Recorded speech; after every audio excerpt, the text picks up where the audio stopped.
Shalom, and welcome to another in our series of podcasts from Temple Beth Am, a dynamic center for conservative Judaism in Los Angeles.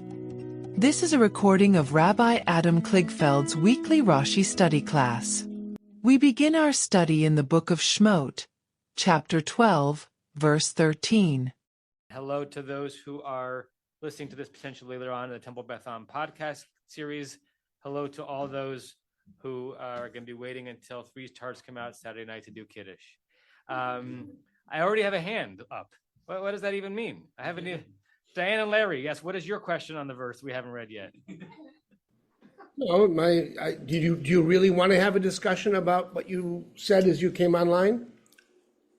Sure. I mean, I was asked a question. What's about? Yeah. I will say, I think it goes without saying, you know that I respect halachic authority and I respect your authority. There's a but coming. Yeah, well, it's not a but. It's a big but. This is really an occasion where. Say that again. I didn't hear that. This is truly an occasion where the rabbis and halachic authority, not only putting a stumbling block before the blind, they're absolutely blind themselves. You will admit, and I think everyone will admit, that the Seder is for, in part, the children, in large part for the children. And yet to have a system where you cannot have children stay awake long enough to appreciate the important parts of the Seder that they would appreciate, that they are able to participate in, like the search for Afikomen, is, to my mind, absurd. It's one of the areas where rabbis have lost it completely, and modern rabbis, I apologize if you think I'm criticizing you, but modern rabbis, especially in the conservative movement, have not been willing to do what's necessary to bring the movement and the religion, not just into the 21st century, but into the first century, where this should have been the case all along.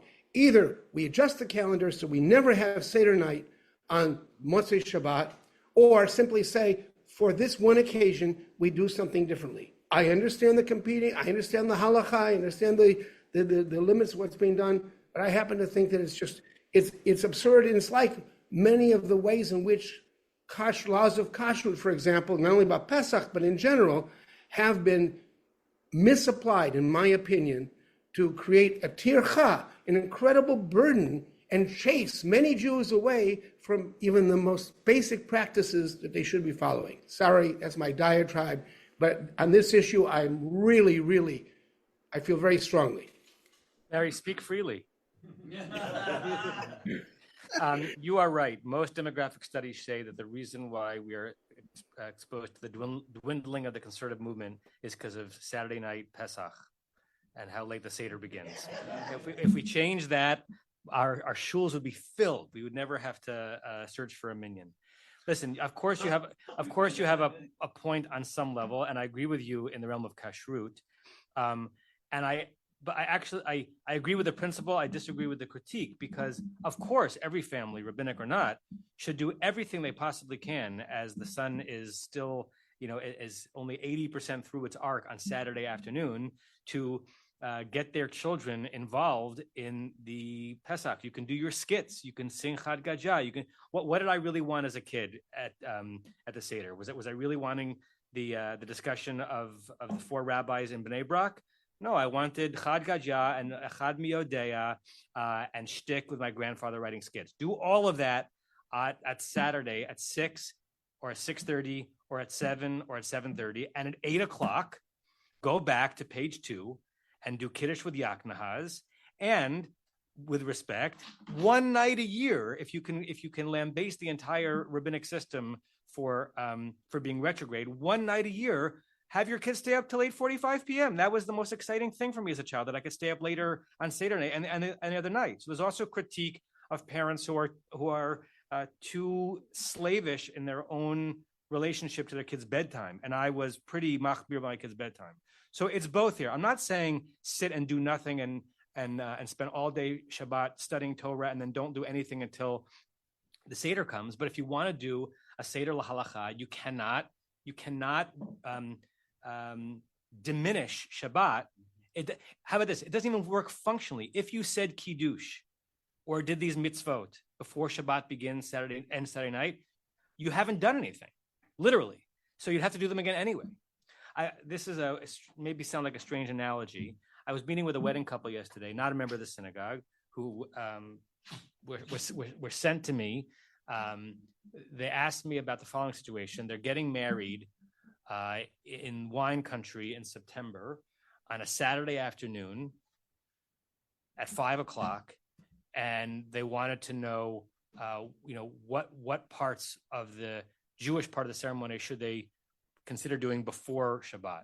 And I said, all of them, because anything you do, I said, if you're asking me, right, anything you do at 5:00 on Saturday that you're counting as a Jewish wedding is not a Jewish wedding. Whatever it is not a Jewish wedding. It doesn't actually obtain. It's a category mistake. So I can't prevent you from gathering under what you call a chuppah, and you can say any syllables you want to say, but according to Jewish law, it has no value whatsoever. And if you want to be able to say in retrospect that you got married according to Jewish tradition, then you have to do the brachot and the chuppah and the ketubah erev Shabbat. And that's what we're thinking of doing. And then they're going to do mostly a civil ceremony on Saturday afternoon. It's the same thing here. People can do whatever they want. It's a free country at Saturday at 5:00. But none of what they do before the stars come out is Pesach. It just isn't. It's not that different than lighting Hanukkah candles in Shvat. So I think there should be flexibility in both directions. To be inflexible would be to say you shouldn't do anything that even it appears like a Pesach Seder until stars come out. I'm not saying that. In fact, on Sunday, we're starting our Seder very early because my mother-in-law cannot stay up late, right? They're not only children, but they're adults who cannot stay up late. And she can't come to the first Seder as a result of that because we are starting it on time. We're starting the Sunday Seder way early, but we're not doing any of the parts that matter. We're doing because we have a 2 or 3 hour conversation at our Seder. We're doing all that early. You can kol hamarbel l'saper b'yitziat Mitzrayim harezeh meshubach. You can tell the story of Magid as long as you want, and then when it's right time, now do the rituals. I think that's actually a flexible, modern, traditional approach. So I reject your critique, Norm. And then we're going to study some Rashi because I think that's why we're gathered. I just want to point out that no lesser personage than Rav Isserlis performed a Jewish wedding on Shabbat, on Shabbos, although in this case it doesn't sound like it would be amenable to his reasoning, because what happened there was one of the fathers threatened to pull out of an agreement because he was trying to negotiate a better financial deal connected to this wedding. And he finally agreed to make the concession when it had turned dark. And he thought that meant, it's too late. It's already Shabbat. And Israel said, that's okay. We're doing it now. And he did. Well, when we're at his grave in about 2.5 months, we can thank him for that flexibility. And then we'll daven mincha. Okay. That wasn't a joke. We're going to be at the grave of Rabbi Moshe Isserlis in Krakow in about 2.5 months. Yes. Okay, with that in mind, we are on chapter 12. I think we just did the Rashis on verse 13, and we ended there. So we'll start with verse 14, but I want to just go back and read verse 13 so we get the momentum. By the way, Paul wrote this in the WhatsApp chat. It's really wonderful reading this verse this week. I mean, sometimes we say once a year our learning matches up with the Parsha cycle, but this is even more. We're actually reading about the specific question as to which day you observe the Exodus night. Was it, we're going to see in a second, is it the 14th or the 15th? And to talk about that this week is really wonderful.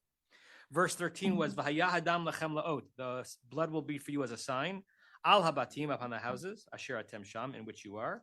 V'ra'iti et hadam, I'll see the blood. Ufasachti alechem, I will either have mercy upon you or I'll hop over you. And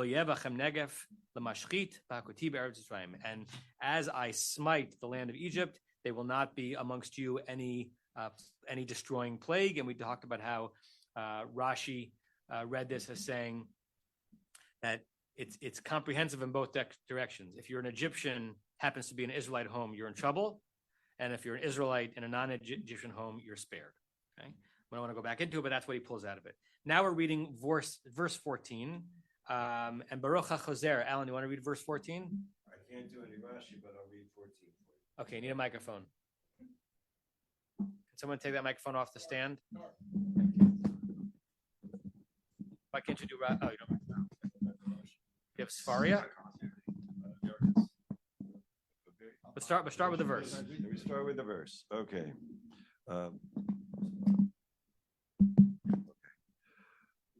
V'haya hayom hazeh lechem lezikaron v'chagotam oto chag l'Adonai l'dorotechem chukat olam techaguhu. Techaguhu. I've never seen that word before. Techaguhu. I think you've seen it about 70 times. I may have seen it, but it has not registered in the brain. Okay. It's like Yochluhu. Okay. And this will be the day for a day of remembrance, and you will celebrate it. It is a chag. It's a celebration for God for all of your generations. It's hukat olam it's a requirement forever to celebrate it. Good. You have the root chag in there 3 times, twice as a verb, once as a noun. The chagotem oto chag l'Adonai. So that's a little bit redundant. You should, because we wouldn't really make the verb and the noun the same the way in English, unless you said you should celebrate it as a celebration to God. I guess that works. Or you should you should fest it as a festival to God. Festive? And I just invented. No, it's not. I just invented it. And then at the end, chukat olam techaguhu, as an everlasting law, you should turn it into a chag. By the way, the word chag itself is interesting, right? The origin, like we think of it as just a holiday, but why? Does anyone know what the word chag means? Pilgrimage. Well, why does it mean pilgrimage? Okay, but what does the word mean? It's the same word as Hajj, right? What do they do with what's the primary ritual of the Hajj? You encircle. Uga, uga, uga, bam agal nachoga. Chag or chug really means to circle. How did you used to say in Hebrew to dial someone on the phone? Because it was a rotary, lechayeg, right? To dial, right? So chet gimel or chet vav gimel means to encircle, to envelop, and then it got turned into the notion of a celebration, as if to say early on in our and other ancient Middle Eastern people's experiences, there was no such thing as a chag without some kind of a circle, right? That's what it literally means, right? So it's just an interesting word to think about because we use it so often. Let's pause. Questions or comments on the verse itself before we look at Rashi? Yes, Stevie. My understanding is that our, modern Hebrew use of the word is largely because there was no Hebrew way to say Good Yantif, right? It would have been Yom Tov Tov. So they created Chag Sameach sort of out of thin air as a substitute. That's really interesting. But I mean, what does it mean to create a thin air? It is a Torah word, right? They found a useful word that meant something that related to holidays. And who are they? Like modern they? Like isn't it the reverse? Ben Yehuda or whoever. But Yom Tov as a phrase is much later than Chag. Chag is but I think Chag was not used as a generic holiday word until modern Hebrew. Got it. Is a story that I've heard. I could be totally off base though. I mean, Hechag in the Mishnah referred to what holiday is the holiday? Sukkot, right? Yeah. So when we sing V'samachta b'chagecha v'ayita ach sameach, you should be happy on your Chag and be very, very happy. Even though we sing it on all the Yontifs, it's originally about Sukkot. So it's very much. To be fair, Yontif in Yiddish didn't specifically only mean the days when you can't work. It was a term that applied to holidays in general, like, Chanukah, Yontif, Hashanah, right? Like, so, right. But choosing Chag to be a translation of like that usage of Yiddish Yontif, I think is interesting. Yom Tov Tov would have been like Yom Sport Day, which is what we had at Ramah, New England, until someone realized that was probably a silly way of describing it. Anyone? Yom Sport Day? Okay. Rebecca. And then Rick. Back ambrix. Do you know what that is? Well, there's the front axle, the back axle, and the front back axle. Right, or something like that. Yeah. There is also the other half, though, which it didn't speak Yiddish. So I'm wondering if they used this word, and that's where it came from, because a lot of the Hebrew. But a question that comes up to my mind is that, assuming that this has to do with the circling, does that mean that this sentence was written after we started circling things in the temple? Is that sort of accepted? Or Yeah. Or some inverse of that the reason why we circled things in the temple is partially related to the fact that anthropologically, that's what ancient people did when they were celebrating, right? It's hard to know exactly. I mean, I don't know if it proves anything about how old this verse is, but it does show that the association between a celebration and a circle is very, very, very ancient. Yeah. I see Rick, but now, oh yeah, yes, and then Norm.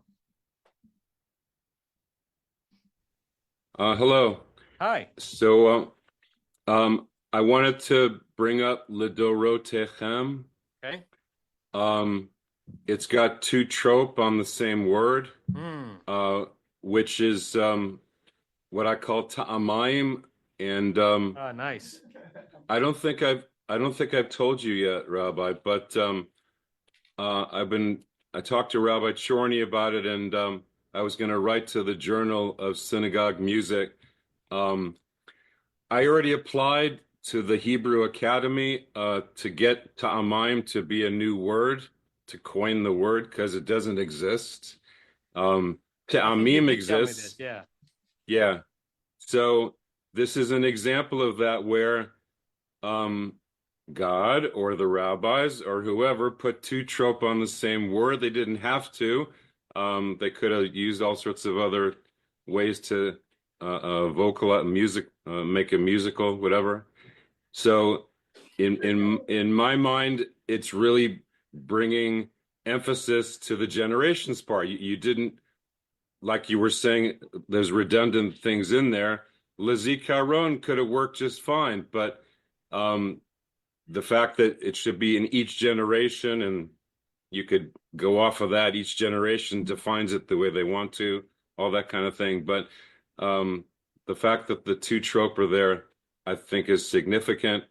I don't want to go ahead, but Rashi's saying something, Shomea Ani, he's hearing something about it, but I just started looking at what Rashi was saying, so maybe he'll address it. I also wanted to say, just to throw it out there, the Torah. He's not going to address the trop. He's going to address the plurality of Ladorotechem, but not the trop. Okay. Okay. I also wanted to say that the Torah reading is coming up, verse 21, Vayikra Moshe. It's the reading for the first day of Pesach, and I'm preparing it, so I know that that's there. It's not exactly in sync with the class, but it's coming. But it's very close. Yeah. If we accept the etnachta under Lashem, and L'Dorotechem is a word that stands on its own, there aren't many trups you could have put there as a singlet. Maybe a tavir. I can't think of another one. That would have, or a zakif gadol could stand by itself. And a zakif which would gadol also is very similar to a munach katon. So right. It would emphasize it even more, but it just fits with my ta'amayim stuff. So thanks, Rick. Norm? Thank you. I just want to say that taking the words, traditional Hebrew words, Chag and Sameach, putting them together as a phrase and coining it as something that could be used popularly as a greeting makes a lot of sense. The same thing happens with Shabbat Shalom, which was invented to replace Good Yontif. It is not related to any traditional Ladino or other greeting that was in use prior to Ben Yehuda. And others deserve credit for coming up with these. You said Good Yontif, but you meant Good Shabbos, that Shabbat Shalom was created to replace Good Shabbos? Yeah. You're saying in the 1870s, no one said Shabbat Shalom? Right. I wonder how. I don't know. I certainly don't not use know Hebrew that. as a common language, and if you were in Poland or Germany or the United States and went to a synagogue, and said Shabbat Shalom, people would have looked like you like you're some sort of crazy infiltrator. Well, they still look that way depending on who you say it to on Pico. But my rule about whether or not say Shabbat Shalom or Gajantif or Shabbat Shalom or Gashabes or Chag Sameach or Gajantif is I always say the opposite of what the person I happen to be saying it to is going to expect me to say, just to remind them that there are other Jews in the world. So the frummer of the person I pass on Schumacher, the more likely I'm going to say Shabbat Shalom with proper tamim. But I wonder what Jews in Baghdad said in the 1880s on Shabbat. If you ask Sarah Benor, Yeah. she can probably rattle it off the top of her head. Wow. But I have seen lists of these things, and I remember one day when I had a traditional Iraqi one in my mind. I said it to somebody who I knew to have ancestors from Iraq, and he looked at me like I was nuts. Wow. Because he was so used to Shabbat Shalom. Yeah. And for that matter, good Shabbos. Yeah. And in Morocco, the custom was a little bit different from what it was in Iraq, but I've used that on somebody successfully who was glad to hear it. I mean, now you think about it, how many times have I said this phrase in my life? I've never really thought about why the salutation is Shabbat Shalom. It's pleasing to the ear, maybe because I'm used to it. It's alliterative, but it's not obvious that would be the greeting, and it sounds better than Shabbat Tovah.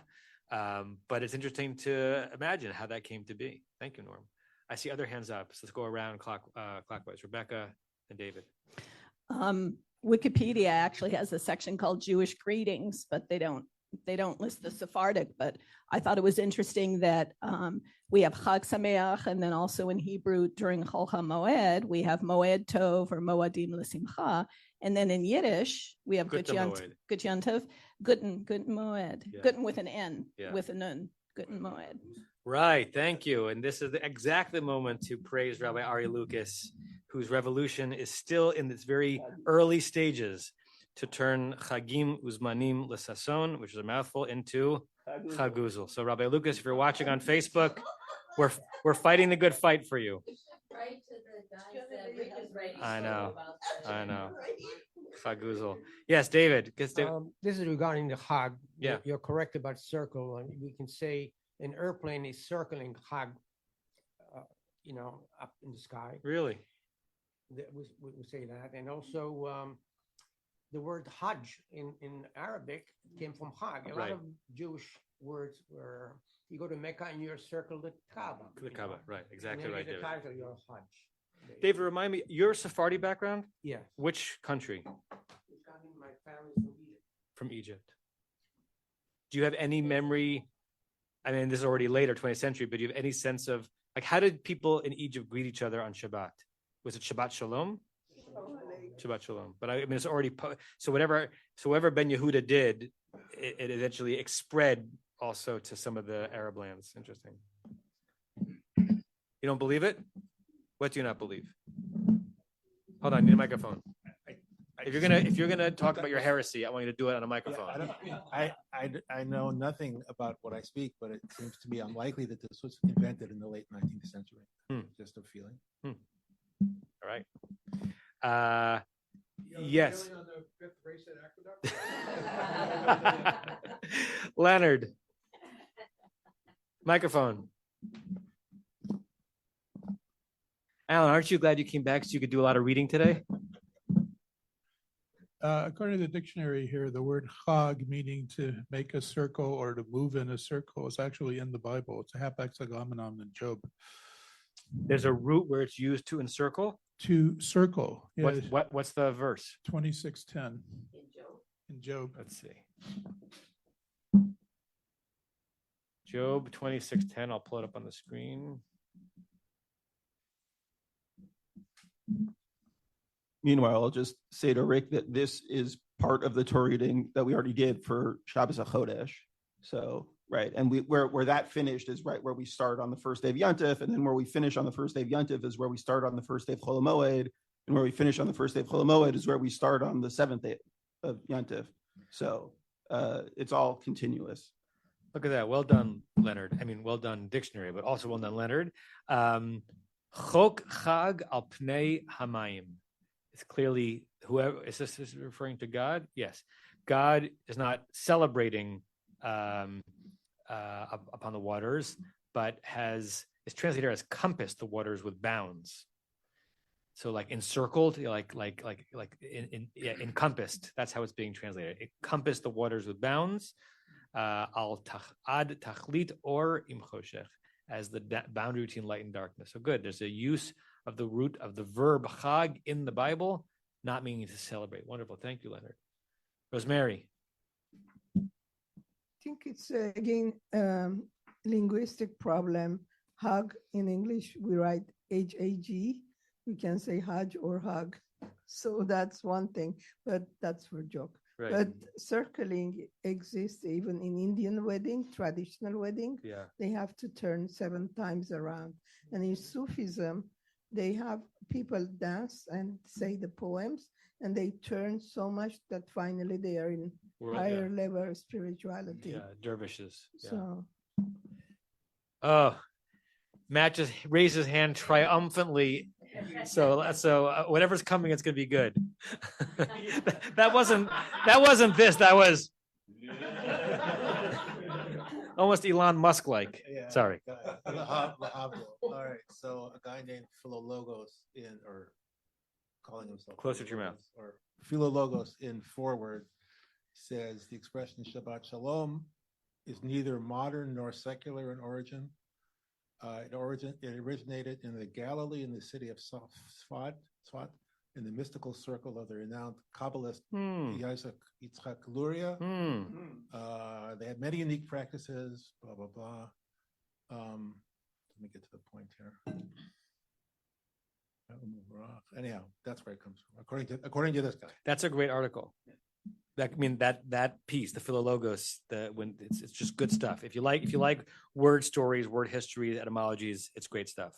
It's like a Jewy version of William Sapphire's On Language, which I still miss in the New York Times Magazine. Right. Okay. In any case, Shabbat Shalom U'Mevorach was a Sabbath greeting that spread from Palestine to other Sephardic communities in the Middle East. Yeah.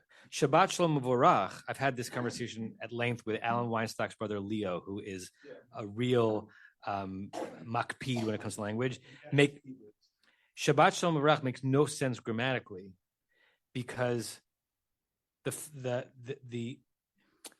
so Shabbat is a noun, Shalom is a noun, so those two words are modifying it. What kind of Shabbat you should have? You should have Shalom. But then the next word U'Mevorach is an adjective. Yeah, but you can't have a word being smichutified simultaneously by a noun and an adjective, right? I couldn't say, beit sefer v'yafeh, right? Because once it's an adjective, because mivorach is not a noun, it means blessed. So that phrase doesn't make any sense. Whoever invented that one, a pox on your house. Sue.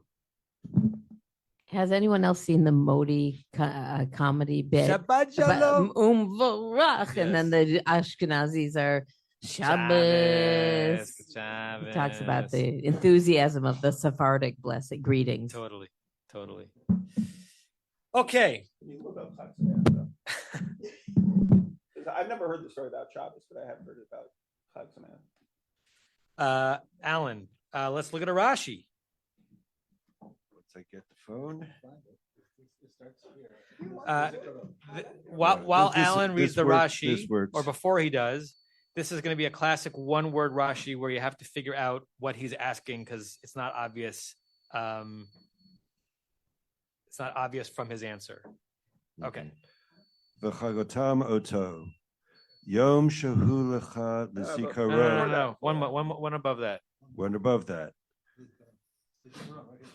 Hang on. Oh, l'zikaron l'dorot. Okay, thanks, Rashi. He adds one word, but the hardest Rashi is the ones that look the easiest, right? Mm-hmm. So on the word l'zikaron, and again, I'll add this once again, our assumption that his comment l'dorot is on the word l'zikaron, but most original manuscripts of Rashi did not include the diburei hamarchil, the word on which it's commenting, but it's been attributed that his response to the word that this should be for a memory is that it should be for generations, which seems like he's adding nothing or he's being redundant or both, because we have the concept of l'dorot that it should be forever in the verse.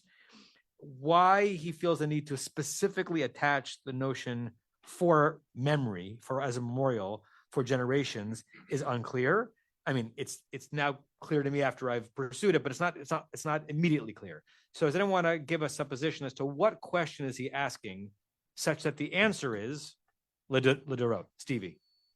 It doesn't make terribly much sense for the Hebrews in Egypt doing the very first Pesach to like sacrifice to be remembering the past Pesach sacrifices or whatever. So he's saying this concept of this being a sacrifice that is for a memory, right, only applies to the future ones, not to this one. Very good. That's exactly what most of the super commentaries on Rashi say, right?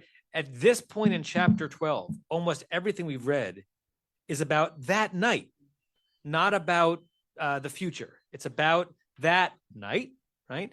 And go back to verse 12. I'm going to pass through Egypt. This is not remembering what's going to happen. This is predicting what's going to happen at night. Verse 13, you're going to put the blood on the houses, right? So you would think that verse 14 is continuing to discuss the obligations of the Israelites who are in that space. So all of a sudden the Torah comes to say, and this day should be for you as a memory, and you're thinking, no. This day is the day we're getting out of Egypt. We're not doing this to remember getting out of Egypt. We're doing this in order to get out of Egypt. And so Rashi says, lest you think that the concept of zikaron is also applied to the listeners who are hearing this, which are the Israelites in situ, I come to tell you that this is now beginning the part of chapter 12 of the book of Exodus, where we're extending all of the narrative from that night into a chukat olam, into something that's going to happen in the future. And this is reinforced by chizkuni, right? That night, all of the rituals are being done as a talisman to get you out of Egypt. And then every subsequent Pesach, you do them to remember that that's what happened. Good. Yes, Rebecca. Just quickly, could it be that he's trying to say that this night is not a celebration, that it's not, it's not a festival, it's not a happy thing, it's the process of getting out. And then when I talk about celebrating, it's definitely not about this evening in this first one. I'll yes and that. It's unclear if when the Torah uses the word chag, the right English way to think about it is how we think of celebration, which is party, like woohoo, right? Like that ritual. It's more like ritual. So I think that it would still be okay for us to imagine that even for the people that night, it is a chag. It's a joyful ritual anticipating Exodus. But the yes part of the yes and is that, I think that you could imagine Chizkuni and others saying on Rashi that the notion of the Torah shifting gears here to speak about the aspects of Pesach that are going to be remembered by future generations applies not only to the concept of zikaron, but also to what we think of as the elaborate ritual. That night it was just expediency, getting out. Yeah. Norm? I suspect that at least 14 of the people around this table do not know the date on which the Akedah occurred, do not know the date on which Avram Avinu left his homeland, do not know the date on which he arrived in the land, do not know these other things because we aren't told to memorialize them. This is such an important and transformational occurrence that God is instructing us, even before we get out of Egypt, to remember this, because we're going to celebrate it every year. This is going to be a big change. This is going to be what establishes us as a people and what we're all about forever. I think you're absolutely right, Norm. I think the verse itself says that. And so the specific Pikayun question we're thinking about is, what is it about the word Lazikaron that Rashi wanted to attach to Dorot? The verse itself says exactly what you said, that what's happening tonight, guys, your descendants will remember it and they will reenact it for generation to generation. How long? Olam, forever. Barry? Yeah, I was going to say pretty much the same thing. This is our tribal story. Yeah. It's what I usually do at our seders. That we're telling our tribal story. Some of the Indian cultures, Hopi, whatever all the cultures have a tribal story, and on an annual basis they tell their tribal story. This is our tribal story. Yeah. And it begins with my father was a wandering Aramean, and who are we? And this remembrance is not a historical thing. It's something we do now. We do now our tribal story. Yeah, and that's machloket in the Haggadah that we're going to talk about Saturday night at 8:00. But between Rav and Shmuel, right? Does our tribal story begin with Avadim Hayinu? We were enslaved and now we're free, or does our tribal story begin with Aramio Ve'Ravi, that originally we were idolaters, right? And that's their argument. Is the arc from physical enslavement in the beginning of Exodus to physical liberation, Exodus night, or is the arc from spiritual enslavement to idolatry, terach, and therefore spiritual liberation, in which case, what's the end of the story? If it's spiritual enslavement, idolatry, a little before that, Sinai, right? Like the arc of the story is either beginning of enslavement in Egypt and Exodus night, or Genesis to Sinai, which is why Shavuot took on such significant, even though they played around with the numbers in order to make it match up. That's why Shavuot ended up becoming such a significant holiday, because it's a way of saying that we're not only physically free, we became physically liberated, not just to wander in the desert, but to wed God at Sinai and to be burdened to do different kind of avodah. It's the same word, as you know, right? And the beauty of that is we count the days to that to make it something so special. Correct. That the physical freedom isn't enough until you're going to have the spiritual freedom that you get at Sinai. Correct. Larry, Diane.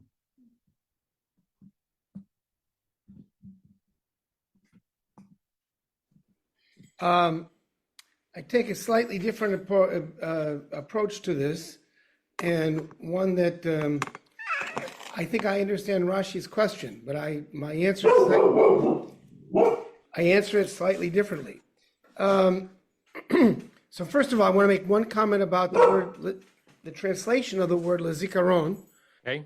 Because in a lot of places I see it's being translated as a memorial. Usually when I think of a memorial, I think of a memorial to someone's death or to death in general, like a Civil War battleground memorial. I would rather use, and I think the right term here is remembrance, because a remembrance doesn't have to be necessarily of death. It's a remembrance of an event that's taking place here. Yeah, that's good. So if you read, I read the pasuk, the first half says, and it shall be for you. Who's the you? The you are the people who are there, right there, a remembrance and a festival. In other words, what you're doing right now is you're hurrying to get out of here, and you're doing all the things you've got to do to save your lives. In the future, you all, the ones of you who are doing this, will rejoice at this, whether you circle it or whatever you do. And then it says, Chag Ladonai, okay, so it's a festival for God or to God. I wanted to talk about that, but not right now. And then after the Etnachta, the second part of the verse says, L'dorotechem. So I take that to mean, and also for your future generations, it will forever be inscribed in law, so it's an obligation from now on. It will be also a festival. So for me, the first part of the verse is talking to the people who are actually participating. Yeah. You will have a chance in the desert or wherever you're going to be, because they didn't know at the time, to celebrate this thing. And then at the end, and more than that, it will be for all generations.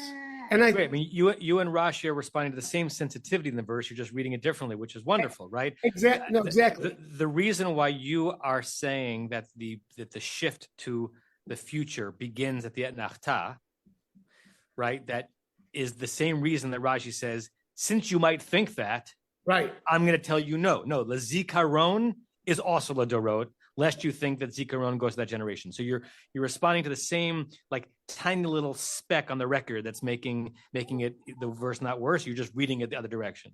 And so even if Rashi would say, I'm wrong, he would say, yes, I understand why you say that. Yeah.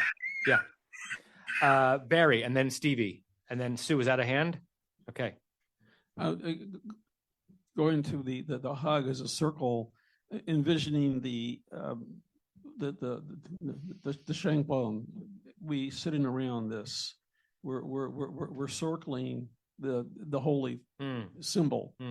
It's so similar to other cultures that do a circle remembrance around something, and that's what we do. It's a very human historical. The Zikaron is we are bringing it forward. We're not remembering the past. We're bringing the past forward to this circle that we do. Who was next? That's Stevie? Stevie and then Sue.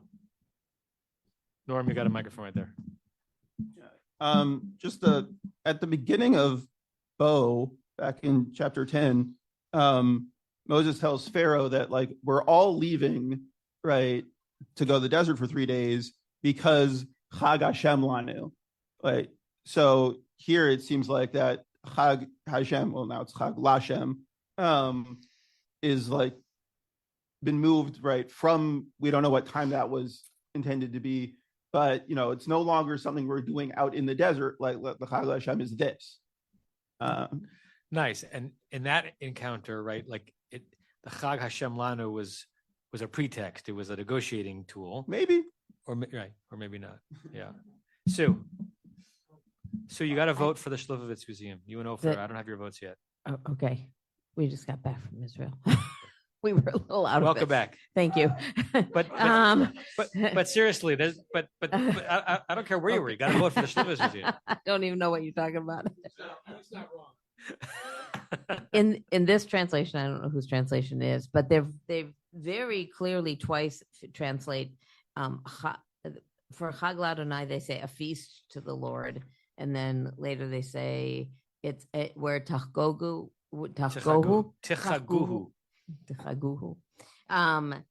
They're big into the feast. They translate it directly as feast, which I think is interesting because it doesn't talk about the feast quite yet. I mean, I'm not certain of what I'm about to say, but that really is my entire adulthood.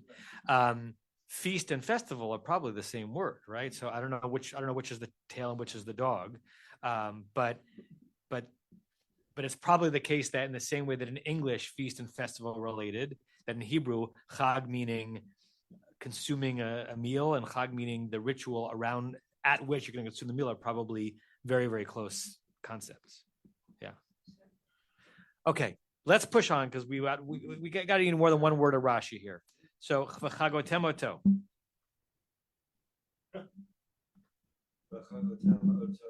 You're not on a microphone. V'chagotem oto yom shehu lecha l'zikaron ota ata hogago. Okay. All right, that this will be the yom that you will remember for your celebration. Close. He's being very precise in the language here, so I want to get the precision. Yom shehu lacha l'zikaron, the day, which is your day of remembrance, ata chogago. That is the day that you should celebrate, and you should be asked yourself, so wait, what are you talking about, Rashi? He's going to explain. Ve'adayin lo shamanu ezehu yom hazikaron. And we still haven't heard exactly which day we're talking about. Right. So what is the day that's going to be known as the day of remembrance memorial? What are the two options? 14th and the 15th. 14th or 15th, right? Because the 14th is the day of the Korban, the Shechitat Pesach, right? And the 15th is the day of or Exodus, right? Leaving, right? So are we supposed to have a remembrance of the ritual that we did on the eve of that got us out? Or are we supposed to have a remembrance and therefore celebrate the day we got out, right? We know because we are rabbinic Jews. We're not Torah Jews. We're rabbinic Jews. And we know the rabbis have established, we know where this is going. The rabbis have established that Pesach begins on the 15th, the night, right? The 15th, not the 14th, right? So we know the resolution, but Rashi is going to give us like a little microscope into the Midrash Halacha, right? As the rabbis worked through the verses, going in both directions, right? They were finding the proof in the verses because they already had an established tradition at times, and also sometimes using the verses to actually figure out the answer as to when's Pesach.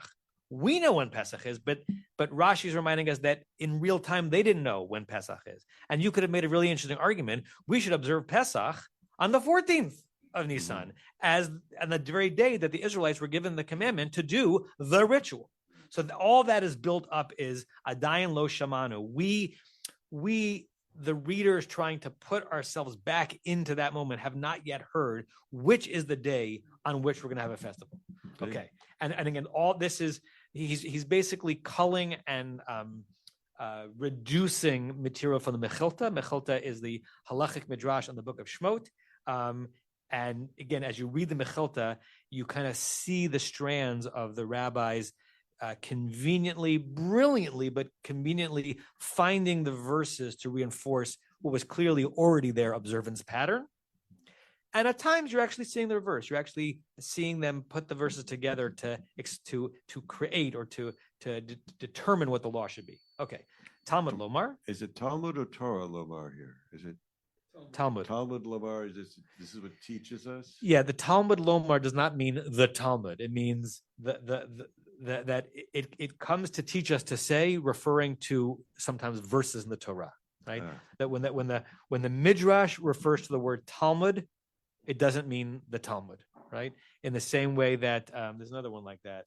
It escaped me. There are other phrases that where when the Mishnah refers to the word Chassid, it doesn't mean someone with a black hat and payas, right? It means a pious person, someone who does chesed. That's what the root means. Okay. Leviticus refers to Torah. What does? But when Chumash refers to Torah, it's not self-referential. Correct. Like as a broad term, it means like this. Writing, this instruction. Good. Okay. The Talmud Lomar, Zechor et Hayom Hazeh Asher Yitzatam. Okay, Yitzatem. Yitzatem. Okay. Everyone, flip ahead to a chapter to 13, verse 3, and because Rashi is going to use verses from several different chapters to kind of piece together this answer. Again, he's not coming up with this; he's just giving it to us in digest. So, verse 13, which is also one of the readings we do on Pesach, chapter 13. Start with verse 1. But God said to Moses, saying, Kadesh li kol bachor, sanctify me every firstborn. This is one of the places which the Torah says that in perpetuity there's a debt owed by the firstborn to God because of the sparing of the firstborn Israelites that night. The debt paid by firstborn male humans is the fast feast, right? Which we're going to be doing tomorrow, and the debt paid by animals is, they're offered, right? Peter kol rechem b'vnei Israel, everyone who burst through the womb amongst the Israelites, which is why if you were born cesarean section and you're a firstborn male, you are not obligated to the Tanit Bechorot. Ba'adam u'avehema, both human beings and animals. Lihu, I own them. I God own them, right?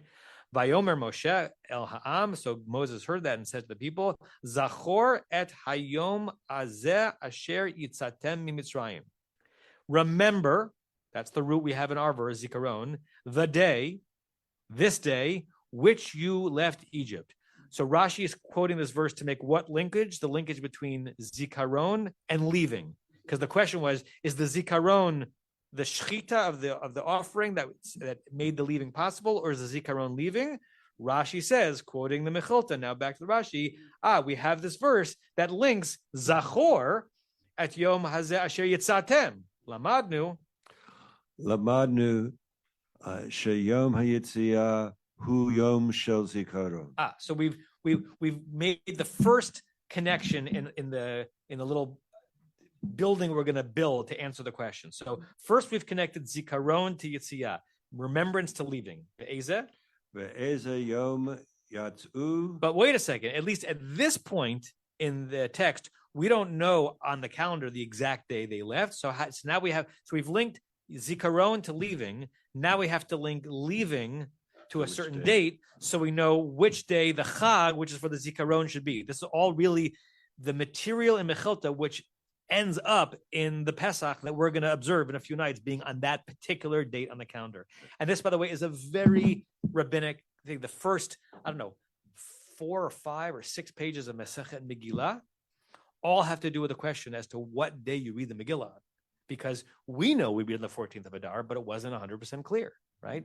Because that was the day that got turned into from Evel to Simcha, but then the Jews of Shushan celebrate this on the 15th, and we accept as observant Jews what the Talmud came up with, but the conversation is very, very like this, except dealing with that story, not this story. Okay, so keep going. Talmud Lomar Mimachrat HaPesach Yatzu. Okay, I'm going to share this text because this is from the book of Bamidbar, which you don't have in front of you. One second.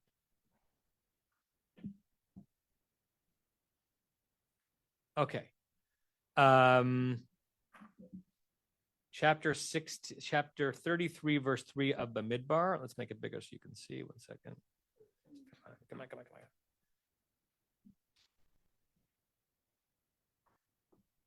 on. Vayisu me Ramses. They left Ramses, Bachodesh Harishon, on the first month. Remember, biblically, Nisan is the first month of the year, not Tishrei, right? Because we count the months based on when the people were born, not when the earth was born. B'chamisha asar yom, on the 15th day, L'chodesh Harishon of the first month, Mi mochorat ha-Pesach, on the day after the Pesach offering, Yatsu v'nei Israel b'yad Ramah, the Israelites left Egypt with a strong camp Ramah hand, Le'enei kol Mitzrayim, in the view of all the Egyptians. So this verse tells us that the leaving took place on the 15th. Keep reading. Have Omer. Have Omer Yom Chamisha Asar B'Nisan Hu Shel Yom Tov.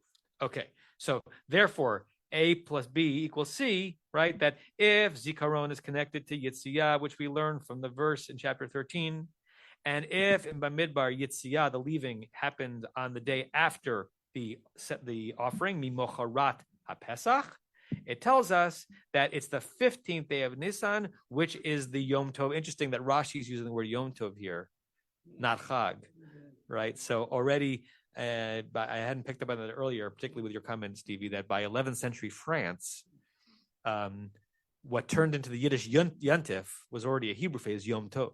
I didn't know that. Mm-hmm. That is the day that should be the Chag, because the Chag is for Zikaron. Zikaron is for leaving on the 15th, right? Shaharei Lel Chamisha Asar Achlu et HaPesach V'Laboker Yatzu. Because after all, it was the night of the 15th, meaning as the 14th turned into the 15th, that they ate the Pesach, and on the next day, Mimocharat HaPesach, on the day after the Pesach, V'Laboker, in the morning, they left. And look at everyone turn ahead to verse 21. Sorry, verse 41 of this chapter 12.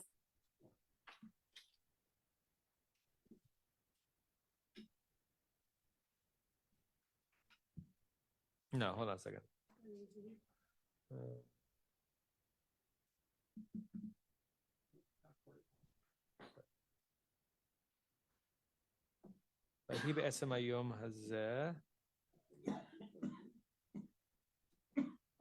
Why am I having a hard time finding this? Excuse me one second. Oh, maybe it's 41 of Midbar. No, I don't know where this verse is. I'm having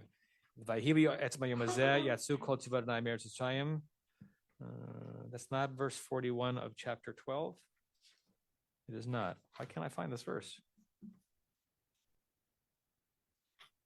Sorry, folks. Yatsu is in 41, Rabbi. 12:41, I'm looking at it. Yatsu kol tzivot Adonai. Yeah, but that's not the verse I'm looking for. 51. Is it 51?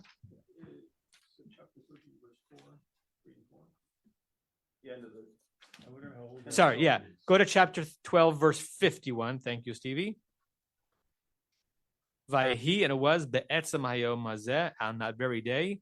Hotzi, this is how this chapter ends. Hotzi Adonai b'nei Israel. The God brought the Israelites out of Egypt, me'eretz Yisrael al tzivotam, on through his host. So the idea was that it was on that day, the day after the Pesach, that is the day they left. So you put that all together. Pesach begins the night of the 15th and is celebrated on the 15th, and we are remembering the leaving, not remembering the slaughtering, which means that all of our reenactment, like the Zroa and our reenactment of Korban Pesach, is really secondary vis-a-vis what the Torah asked us to observe in perpetuity. What we were asked to observe in perpetuity was not the preparations for leaving, but the leaving. Leonard.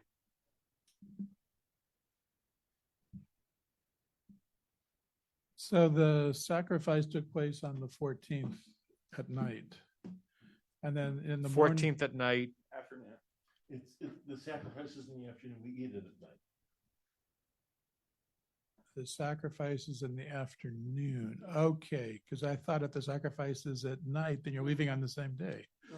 Yeah. Sacrifice before you eat it. Right.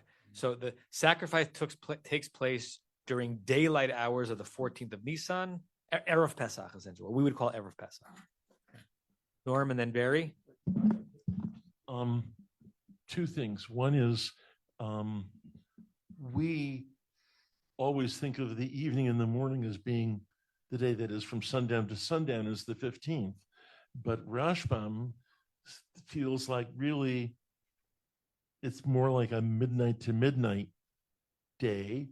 And that would make sense if we were going to say that the 14th is the sacrifice and eating the sacrifice, and the 15th is the day when we get out.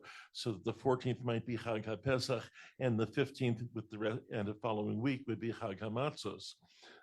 But the other thing about it is it's just fortuitous that we looked at verse 41 for a moment, because Rashi points out several things that happened on the 15th of Nisan, including God telling Avraham that we were going to go down to Egypt and get out and so forth, and that it shows that he didn't keep us even 1 minute extra. He said that on the 15th it would be so many years, and we got out on the 15th of the first month again. And when he reads this, it's almost like he's writing an early version of the song that we sing at the second Seder, I think, about all the things that happened on Pesach. Barry? Everything's been said already. Just it's the only date that's given in the Torah is the 14th. So we know we left the next day. So we know it's the 15th, but what's only given is the 14th. What happens on the 14th? Yeah. It is 9:30. We have one little piece of Rashi left. If you have 3 minutes, let's finish it. Which is a good time for me to announce that next week, Chol Hamoed, I won't be teaching. Do you want to teach, Leonard, Chol Hamoed? You want to hold? Okay, so there will be class here, all on Zoom. All on Zoom next week. I will not be there. I'll put this in the WhatsApp chat as well, but just letting you know, no class for me, Chol Hamoed Pesach. Okay, so finish us off. Okay. Ledor Techem v'Gomer, Shomer, Gomer, Shomer ani me'utorot shnayim, Talmud lomar chukat olam techaguhu. Okay, so Shomeani is a midrashic way of saying I hear. Should I be hearing in this the fact that it's dorot plural, that miut dorot, that it's just plural, meaning just two, meaning we only have to do this festival this year and next year. Mahu de tema, right? One might think. It seems like a silly question, but when every letter counts is the kind of question you ask. If this was put into plural, the smallest plural is two. Is it possible that the obligation was only for 2 years? Talmud Lomar, the text comes to teach us. Chukat olam techaguhu. So if you think about it, the way the Midrash ends is really how the Midrash should have begun. Because the Midrash beginning, why do we need Chukat Olam if we have Ledorotechem, right? Why do we need a rule saying this is a law forever when we've already been told you need to do this l'derotechem, right? So the answer is that lest you might have thought that l'derotechem only meant two generations, you wouldn't have thought that, but lest you did, chukat olam comes to reinforce that this is a perpetual observance, which is why we're still doing it exactly this week. Early Gajantiv, Chag Sameach, Siyum Bechorot tomorrow, another Siyum happening on Shabbat morning in the sanctuary. I'm going to be finishing Masechet Beitza of the Talmud, and that will be my drash Shabbat morning if you want to come to that. Sell your chametz. Don't say Kiddush until 8:02 Saturday night. Sorry to disappoint you. Shalom Yisrael. You've been listening to another in our series of podcasts from Temple Beth Am, a dynamic center for conservative Judaism in Los Angeles. If you enjoy these podcasts, we invite you to write a review on the Apple Podcast website or wherever you get your podcasts. For more information on Temple Beth Am, Los Angeles, go to www.tbala.org.